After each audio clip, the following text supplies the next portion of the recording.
you cannot fall into unforgiveness, because unforgiveness is a strategy of the devil to truncate you, to cut you off from proper relationship with your maker.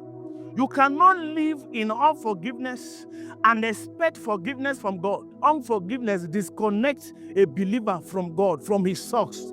When you begin to live in unforgiveness, you have accepted to be disconnected from God. And if you have been disconnected from God, you have been called down in a battleground. If you allow unforgiveness to penetrate your heart, if you allow unforgiveness to lay hold of your heart, if you allow unforgiveness to have its seat in the core of your heart, at that point, you have allowed a weight that is beyond what you can fly with to settle on your inside.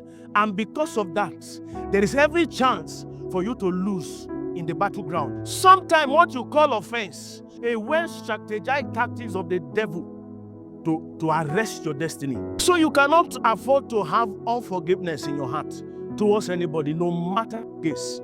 It could even be that you were robbed and you know the person. You were raped and you know the person. You can even see the person daily.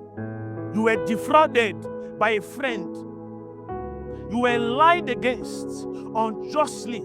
See, as right as all of these things seems, there is no legal ground for you, as long as warfare is concerned, for you to harbor unforgiveness in your heart towards any human being. You might be right, yes, but when it comes to warfare spiritually, you don't have any legal right to harbor unforgiveness towards anybody, because unforgiveness is a weapon of the enemy to cut you off in the spirit.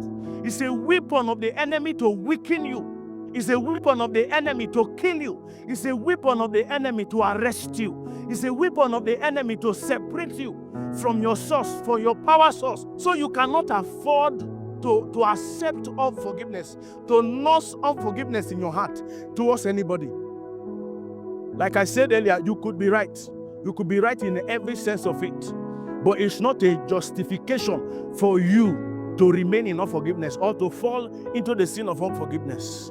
In the whole of the Bible, it has never been encouraged for anybody to harbor unforgiveness in their heart towards any other person. In Ephesians chapter 1 in verse 7, even in Colossians chapter 1 verse 14, the Bible speaks on how that we have received redemption by his blood, even the forgiveness of sin. And you cannot have forgiveness of sin by the blood of Jesus and have unforgiveness in your heart towards a brother or towards a sister. A pure or a typical example or a case study of this in the Bible is Joseph.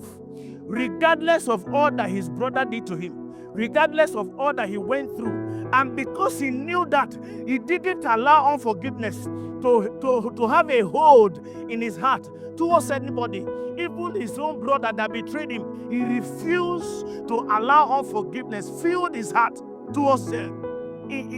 An average believer in Nigeria today will never let go. But Jacob knew, even before time, that it was a strategy of God for him to be sold into slavery, betrayed by his brothers, so that the place that God has showed him, he will be able to secure it. But many of us, God is taking us through that kind of way.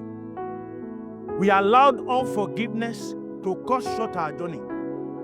We allowed unforgiveness to become the reason why we are not progressing in life, to become the reason why we are cut off from God, to become the reason why we are separated from destiny. I am here to tell you today, do not allow unforgiveness to be the distraction between you and where you are going in life.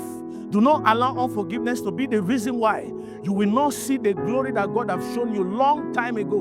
Do not allow unforgiveness to come between you and God. Do not allow unforgiveness to trap you in one place. Because if you can allow unforgiveness in your heart, you have refused destiny. You have refused destiny.